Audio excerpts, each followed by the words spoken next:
Hey y'all, and welcome to PolitiBrawl. My name is Brian, and the Starbucks CEO makes Bernie Sanders absolutely lose his mind. And it seems as if you feel that only bad companies should be unionized, that there's something nefarious about a company that is done something bad and therefore they need to be unionized, and that Starbucks doesn't need a union because you are a good company. But I think, Mr. Schultz, that is not your decision to make. And I believe that there is an inherent value in coming together to organize that would address this imbalance of power that I think the many Starbucks Senator, partners right. sitting behind you and in Minnesota feel. I mean, you're a billionaire, and they are your employees. The imbalance of power is extreme, and that is why people want to come together to form a union. Senator, I agree with you that I do not have to decide who can vote for a union or not. But I am the chairman, I am the CEO of the company, I was the CEO of the company, and I have the preference and the right to communicate to our people about what it is we believe is right for Starbucks. And I want to repeat, 99% of the 250,000 want a direct relationship with the company. The last thing you said, and it's been said many times by the chairman, I just want to make a point of that. This monarch of billionaire, let's just get at that, okay? I grew up in federally subsidized housing. Let me finish. I grew up in federally subsidized housing. My parents never owned a home. I came from nothing. I thought my entire life was based on the achievement of the American dream. Yes, I have billions of dollars. I earned it. No one gave it to me. That is absolutely brilliant. He's about to strike a huge nerve in the Democrat machine and turn the way we think about words and language. And of course, Bernie Sanders is going to freak out.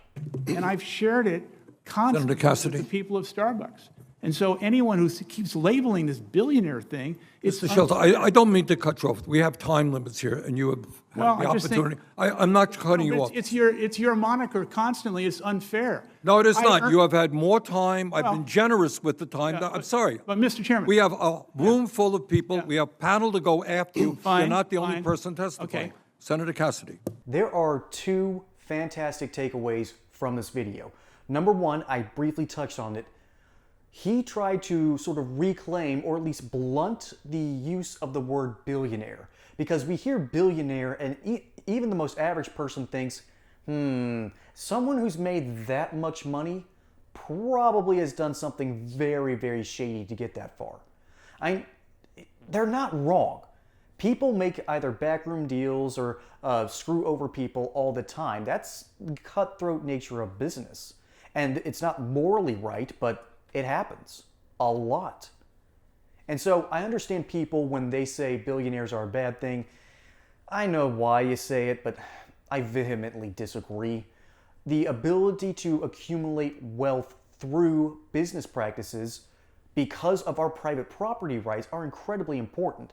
And the left wants to take that notion of billionaire and turn it into this evil villain, turn them into Satan incarnate in order for you to start hating people who have more money than you. Because the left is based entirely on envy. That's pretty much their base sin. And this billionaire, this Starbucks CEO, understands this. And he wants to blunt that ideal and that ideology, and he does a fantastic job. So much that Bernie Sanders gets all triggered, riled up, and tries to get him to shut up so we can talk about something else in order to keep him looking like the enemy. It is a brilliant piece of wordplay, and it triggers Bernie Sanders to no end. And folks, if you want to trigger liberals in your life, go over to my friends at baseby.shop, link in the description below, and show the world how conservative you really are. So, that's the first major point. The second one is far more simple. It's good to see these success stories. We don't have enough of them in America because the America we used to know is shrinking. I don't want to say it's dying because that's not fair to these United States. But we aren't the country we used to be 50 years ago. And this man has built an empire based on one of the best drinks around, coffee. Coffee brings us together unlike, I think, any other beverage that's not alcohol.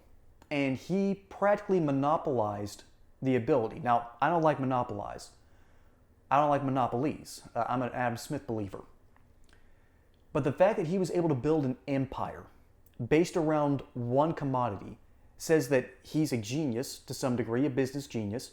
He understands things that the average person simply does not.